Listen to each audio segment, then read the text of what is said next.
జీవనము, భయంకరమైన జీవనము, జీవితంలో ఏదైతే ఉందో మొత్తం పోయింది, అసలు ఎందుకు బ్రతకటం అని ఊరేసుకుందాము అని ఓ చెట్టు దగ్గరికి వెళ్ళి కూర్చొని ఆలోచిస్తుంది ఎట్లా చనిపోవాలి.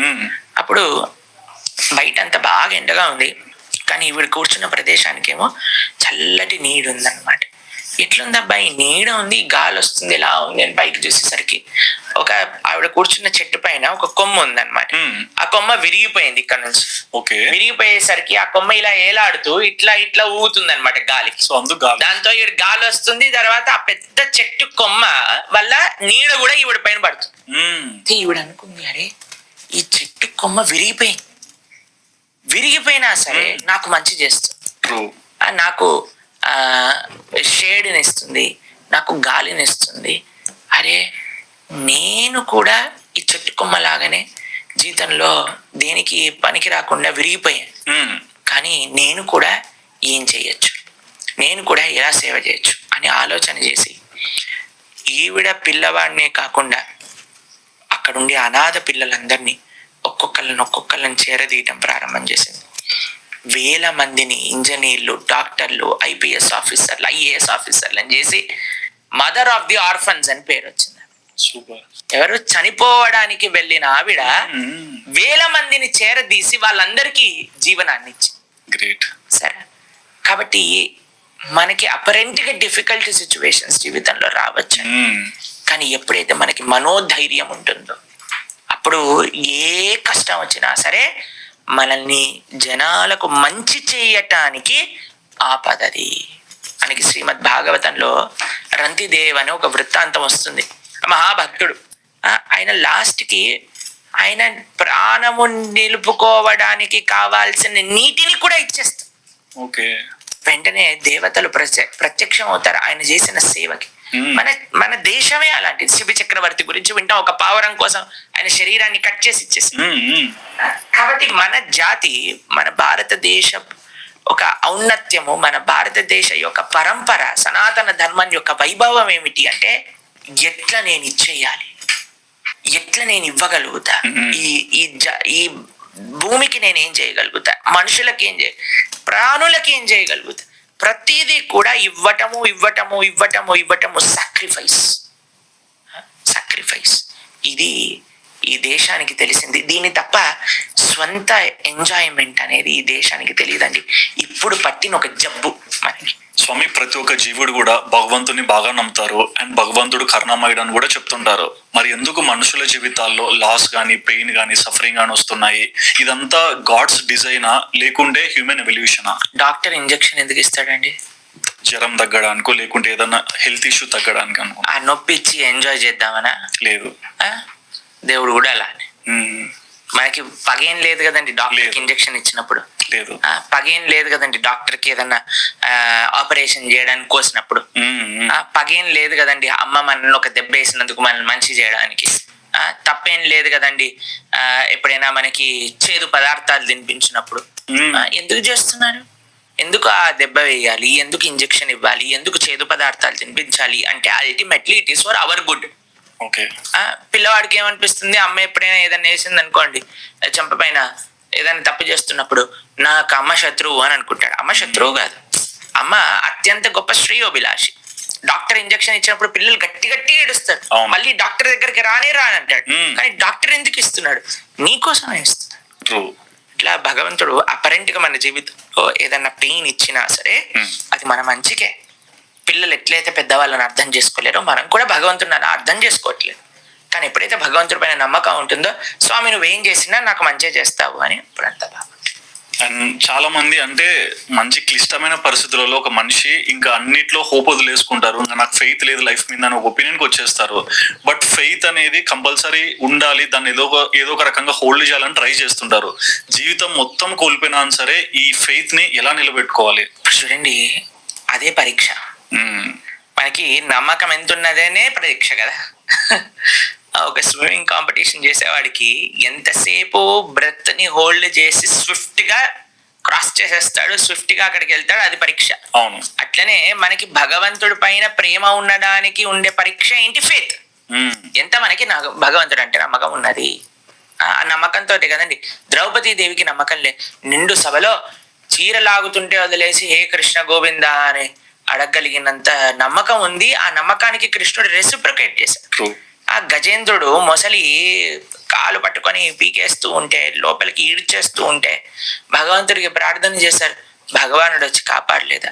ప్రహ్లాదుని కాపాడలేదా? ధ్రువుడిని కరుణించలేదా? ఎంతమందిని కరుణించారు భగవాన్. వారి నమ్మకం పెట్టారంతే. వారి యొక్క ఇప్పుడు చూడండి కుంతీదేవికి పాండవులకి వచ్చినంత కష్టాలు ఎవరికైనా వచ్చాయా? కానీ కుంతీదేవి పాండవుల యొక్క జీవనం మొత్తం మీరు చూడండి, అదే నమ్మకం భగవంతుడి పట్ల, అదే ప్రేమ, అదే నమ్మకం. ఇంకా కుంతీదేవి అయితే ఇంకా ఇంకా కష్టాలు ఈ కృష్ణ అని అడిగింది. అవును, ఎందుకు కష్టాలు ఇవ్వటమట?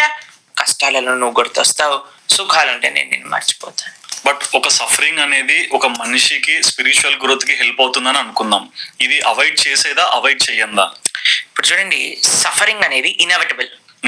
ప్రపంచంలో ఉండే వాళ్ళందరికీ కూడా బాధ కలుగుతుంది ఏదో ఒక విధంగా. అవును, సమ్ ఆర్ ది అదర్.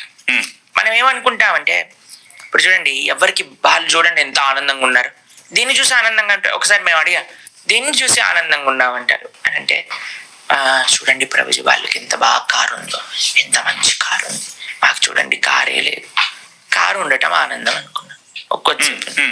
కొద్దిసేపు అయ్యాక ఇట్లా మాట్లాడుతున్నారు పక్కన ఉండే వాళ్ళకి. కారు పెద్ద చాలా కాస్ట్లీ కార్లో వీల్ చైర్లో ఒకళ్ళని ఎక్కించారు. అయితే నేను వెళ్ళి అడిగా ఎక్కడికి వెళ్తున్నారంటే ఆయన వెళ్ళి అడిగారు, అయ్యా ఎక్కడ తీసుకెళ్తున్నారు అంటే ఓనర్ గారిని హాస్పిటల్ తీసుకెళ్తున్నామండి. ఏమైంది అంటే వారి కొద్ది క్యాన్సర్ ట్రీట్మెంట్ కోసం వెళ్తున్నామండి. రమ్మన్నా. ఎక్కడికి వెళ్తున్నారట? హాస్పిటల్కి వెళ్తున్నారట, కీమోథెరపీ కోసం అట. బాగుందా? లేదండి. ఏది బాగుంది? నేనే బాగున్నానండి, నాకు కారు లేకపోయినా పర్వాలేదండి. అవును. కాబట్టి మనం దేన్ని చూసి ఆనందం అనుకుంటున్నా అంటే ఎక్స్టర్నల్స్ ని చూసి ఆనందం అనుకుంటున్నాం.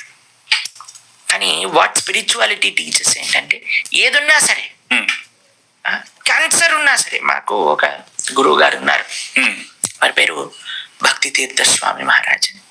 అయితే వారికి మెలనోమా క్యాన్సర్ అనుకుంటా, నాకు కరెక్ట్ గుర్తు రావట్లేదు, బోన్కి సంబంధించిన ఏదో క్యాన్సర్ ఉండింది. అప్పుడు వారిని అడిగారు మా గురువు గారు వెళ్ళి, మహారాజ్ మీకు ఏమనిపిస్తుంది అని అంటే, ప్రపంచంలో ఎవ్వరికి కూడా ఇప్పుడు నేనుండే ఈ స్థితిని ఇవ్వాలనుకోవట్లేదు. I don't want to trade this situation with anything in the world. ఎందుకు? దేనికి కూడా. ఎందుకు అంటే ఆ ఎక్స్పీరియన్స్, భగవంతుడి యొక్క ఎక్స్పీరియన్స్ ఈ సిచ్యువేషన్ లో ఉన్నప్పుడు నాకు ఫుల్లెస్ట్ గా కలుగుతుంది. బికాస్ నాకు తెలుసు ఇంకా నాకు సమయం లేదని, నాకు తెలుసు ఇప్పుడు భగవంతుడి యొక్క శరణాగతి సీరియస్ గా తీసుకోవాలి అని. కాబట్టి ఇప్పుడు నాకు వస్తున్న ఈ స్పిరిచువల్ ఎక్స్పీరియన్స్ వల్ల కలిగిన నాకు ఆనందాన్ని ఈ ప్రపంచంలో ఎన్ని కోట్లు కాదు, ఎంత విలువైన పదార్థాన్ని దేన్ని ఇచ్చినా సరే నేను ఈ సిచ్యువేషన్ ని ట్రేడ్ చేయను. నేను నాకు భగవంతుడు ఇచ్చిన ఈ సంఘటనని నేను ఆయనని చేరుకోవడానికి యూజ్ చేసుకుంటాను. కాబట్టి మీరు ఎక్కడున్నారు, ఎలా ఉన్నారు, ఎంతుంది, ఏముంది, ఏంటి అనేవి మ్యాటర్ కాదు. మన కనెక్షన్, మన నమ్మకం భగవంతుడితో, మన పర్పస్. మొన్న మేము ఒక చిన్న వీడియో చూసాం, అందులో ఒక ఆవిడ పాపం బెడ్ పై నుంచి కూడా లేవలేదు, అంటే బోన్ ప్రాబ్లం ఉండి. కానీ ఆవిడ చెప్తున్నారు కాలుతోటి ఆ చెయ్యితోటే అన్ని రకాల ఆర్ట్స్ వేస్తారు. ఆర్ట్స్ వేసి దాన్ని సెల్ కూడా చేస్తారు. దాంతో ఆవిడ చెప్తున్నారు, నేను మా తల్లిదండ్రుల పైన భారం అవ్వకూడదు, నేను వీలుంటే మా తల్లిదండ్రుల్ని సపోర్ట్ చేయాలి. మాకెంత ఆనందం వేసింది. అసలు ఎంత ధైర్యం ఉండాలి జీవనంలో. కాబట్టి ఆ ధైర్యం లోపిస్తూ ఉన్నది ఈ రోజులలో. టైం పాస్ అవుతూ ఉంటే జనరేషన్స్ ఫ్రెజైల్ అయిపోతున్నాయి. అందుకే ఆధ్యాత్మికత అనేది చాలా ఇంపార్టెంట్. ఎప్పుడైతే స్పిరిచువల్ విజ్డమ్ ఉంటుందో ఇప్పుడు మనం ఫ్రెజైల్ గా ఉండం, స్ట్రాంగ్ గా ఉంటాం. ఎక్కువ మంది ఫోన్స్ కానీ, వర్క్ లోడ్ కానీ, లైక్ డెడ్ లైన్స్, డిస్ట్రాక్షన్స్, ఇవన్నీ ప్రతి ఒక్క మనిషికి ఇప్పుడున్న హెక్టిక్ లైఫ్ లో కనిపిస్తూనే ఉన్నాయి. ఈ అంత హెక్టిక్ లైఫ్ లో ఒక రియల్ లైఫ్ మీనింగ్ ని ఎలా వీళ్ళు మెయింటైన్ చేయాలి? మీరు చూడండి, సమయం తీసుకోవాలండి. ఇప్పుడు చూడండి, ఒకళ్ళు అన్నారు అనుకోండి, నేను చాలా బిజీ అండి, తినడానికి సమయం లేదు, నేను చాలా బిజీ అండి, నిద్రనే రావట్లేదు, నేను చాలా బిజీ అండి, మాకు ఆరోగ్యం బాగుండట్లేదు. ఏమి లాభం చెప్పండి? నీ బిజీ లైఫ్ నీకేమి ఇవ్వాలి? At the end of the day నీకు హ్యాపీనెస్ ఇవ్వాలి. నీ దగ్గర నుంచి హ్యాపీనెస్ తీసేసుకుంది అనుకోండి. ఒకళ్ళు అన్నారు, మేము బాత్రూమ్ లోకి వెళ్ళినా ల్యాప్టాప్ తీసుకెళ్ళి పని చేయాలండి. నన్ను ఒరే ఆయన బాత్రూమ్ కూడా ప్రశాంతంగా వెళ్ళకపోతే నీ జీవనం ఎందుకు ఇంకా. అంతే కదా. ఆయన అన్నారు, ప్రభుజీ పిల్లలతో మాట్లాడలేను, ఒక పేరెంట్ టీచర్ మీటింగ్కి వెళ్ళలేను, ఎప్పుడు కూడా తిరుగుతూనే ఉండాలి. కాబట్టి ప్రపంచంలో డెడ్ లైన్స్ ఉంటాయి, వర్క్ ప్రెషర్లు ఉంటాయి, అన్నీ ఉంటాయి. కానీ నీకేది ప్రయారిటీ? కొన్నిసార్లు మనకి డెడ్ లైన్స్ యాక్సెప్ట్ చేయాలండి, కానీ మనకి ఒక బ్రేక్ కూడా కావాలి. We need a spiritual break. చూడండి, ఫోన్ ఛార్జింగ్ పెట్టేస్తే charging stopped, device is too hot అని, ఇట్స్ టూ మచ్ హీట్ అని అంటే అప్పుడు తీసేయాలి. మనం తీసేసి కొద్దిగా చల్లార్చాలి. లేకపోతే అది వేడి ఇట్లా ఫోన్ పట్టుకుంటే వేడికి తగులుతుంది, మీరు చూసారు ఎప్పుడైనా. కాబట్టి మనం ఓవర్ వర్క్ చేయకూడదండి. అప్పుడు ఏమవుతుంది, ఓవర్ వర్క్ చేసి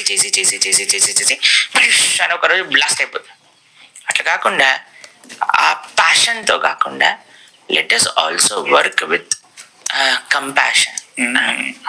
మన కోసం మనం కంపాషనేట్గా ఉండాలి, వేరే వాళ్ళ కోసం అందుకే మన సేవాభావం ఎప్పుడైతే ఉందో, సరే నువ్వు మండే టు ఫ్రైడే వర్క్ చేసావా, సరే ఫర్ సాటర్డే సండే ఒక పర్పస్ఫుల్ జీవనం కోసం ప్రయత్నం చేద్దాం. లేదా రోజు నువ్వు 9 to 5 వర్క్ చేస్తున్నావా, మార్నింగ్ ఒక 1 hour, ఈవినింగ్ ఒక 1 hour నీ జీవితంలో ఉండే నీ పర్పస్, నీ ఇంట్రెస్ట్, నీ క్రియేటివిటీ, నీ జీవనం, నీ ఫ్యామిలీ, నీ హెల్త్, నీ దేశం, నీ సమాజం, వీటి గురించి ఆలోచిస్తూ ఒక 2 గంటలు. కాబట్టి అలా మనం వర్క్ లైఫ్ బ్యాలెన్స్ చేసుకోవాలి. జస్ట్ మనం చేస్తున్నాం బాగానే ఉంటుంది, కానీ ఒకరోజు అది ప్రెషర్ అవుతుంది అన్నమాట. ఖచ్చితంగా. అండ్ ఎక్కువ మంది యంగ్స్టర్స్ కూడా చూస్తున్నాము, చదువు అయిపోయి ఉండొచ్చు, జాబ్ లేక ఖాళీగా ఉండొచ్చు. మా లైఫ్ లో మాకు లైఫ్ లో పాయింట్ ఏంటి, మేము ఎందుకు ఈ లైఫ్ కంటిన్యూ చేయాలనే క్వశ్చన్ మార్క్ లో ఉంటుంటారు. ఇలా కన్ఫ్యూజన్ లో ఉండే చాలా మంది యంగ్స్టర్స్ కి మీరు ఇచ్చే సలహా ఏంటి? ఇప్పుడు చూడండి, నాకు మొన్నే 30 years వచ్చాయి. 30 years పిల్లలు ఈ కాలంలో ఏమేం చేస్తున్నారు మీరు చూడొచ్చు. కానీ మేము ఎప్పుడైతే ఒక పర్పస్ ఏమనుకున్నామంటే సమాజానికి సేవ చేయాలి, ఈ జన్మని భారతమాత, భారత ధర్మం, భారతీయ సనాతన సంస్కృతి, ప్రజలు, వీరి యొక్క సేవ మాకు కావాలి. ఇంకేమి మా జీవితంలో మనం ఆలోచించమండి. ఎలా 10 మందికి సేవ చేయాలి. మీరు చూస్తుంటారు మన ఫార్మర్స్ కి ఫుడ్ డిస్ట్రిబ్యూషన్ ప్రోగ్రామ్ కానీ, మీరు ఆదిలాబాద్ వచ్చినప్పుడు చూసారు మనం భగవంతుడి యొక్క సేవ కానీ, భక్తుల యొక్క సేవ కానీ. ఎందుకు ఇవన్నీ చేయాలనుకుంటున్నా? ఒక పర్పస్ ఉండాలి. కాబట్టి యువతకి ఎందుకు ఏమి లేదు అని అనుకుంటున్నారో అర్థం కావట్లేదు, కన్ఫ్యూజ్ ఎక్కువ అవుతారు. మళ్ళీ ఎందుకు అంటే there is nothing positive to do. ఏమనుకుంటారు, నా ఎంజాయ్మెంట్. ఇప్పుడు చూడండి, బ్రేకప్ అయిపోయింది, నా జీవితం అయిపోయింది. ఎవరి కోసం? ఒక వ్యక్తి కోసం నీ జీవనం మొత్తం తీసి ఒక వ్యక్తి చేతిలో పెట్టేసావా? ఆ వ్యక్తి ఏం మాట్లాడితే దాన్ని బట్టి నువ్వు ఎఫెక్ట్ అయిపోతావా? ఆ వ్యక్తి ఏం చేయమంటే నువ్వు చేస్తావా? అంటే నీకు ఒక అస్తిత్వం లేదు. అంతే కదా. మన ఎట్లయితే టీవీ రిమోట్ తీసి ఒకరి చేతిలో పెడతామో అట్లా మన శరీరం యొక్క, మన మనసు యొక్క రిమోట్ తీసి ఒకరి చేతిలో పెట్టేస్తాం. వాళ్ళు ఎలా మారమంటే మనం మారుతాం. అంతేకాని ఒక వ్యక్తి రేపొద్దున ఉంటారో ఉండరో కూడా మనతోటి తెలియదండి. అలాంటి వ్యక్తి, తెలియని వ్యక్తి, 2 నిమిషాల ముందు పరిచయమైన వ్యక్తి ఇచ్చేస్తున్నా. కానీ గురువులు చెప్పింది, భగవానుడు చెప్పింది మాత్రం మనం సీరియస్గా తీసుకోవాలనుకోవట్లేదు. చూడండి, అందుకే మేము యువతకి అత్యంత ముఖ్యంగా మీకు ఒక విషయం చెప్తాను. చాలా మంది యువత ఈరోజు చాలా మారుతున్నారు.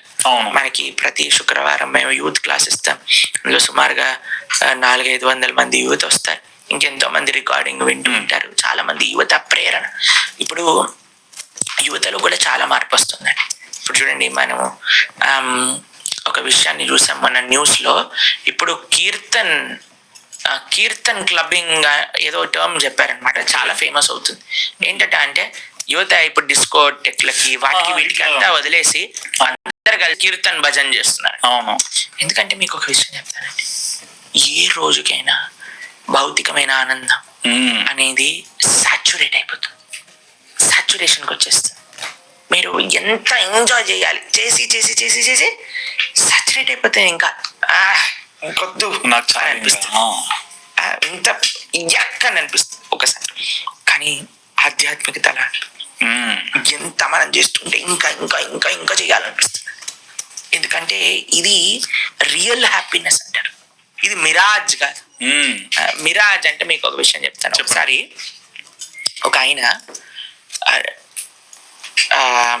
నీళ్ళల్లో వెలుగుతూ కనిపిస్తుంది, షైన్ అవుతూ కనిపిస్తుందంట.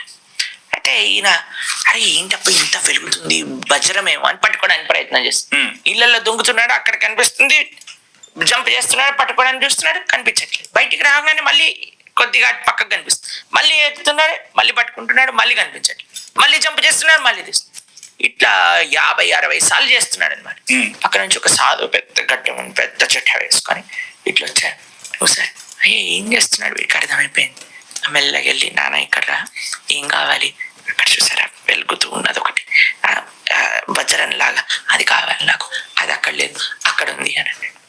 ఏంటి ఒక స్టార్ కాదు, ఒక వజ్రపు హారము చెట్టు పైన ఇలాడుతుంది. ఓకే, అది ఇలా ఇలా గాలికి ఊగుతూ ఉంటే దాని రిఫ్లెక్షన్ వాటర్ లో కనిపిస్తుంది.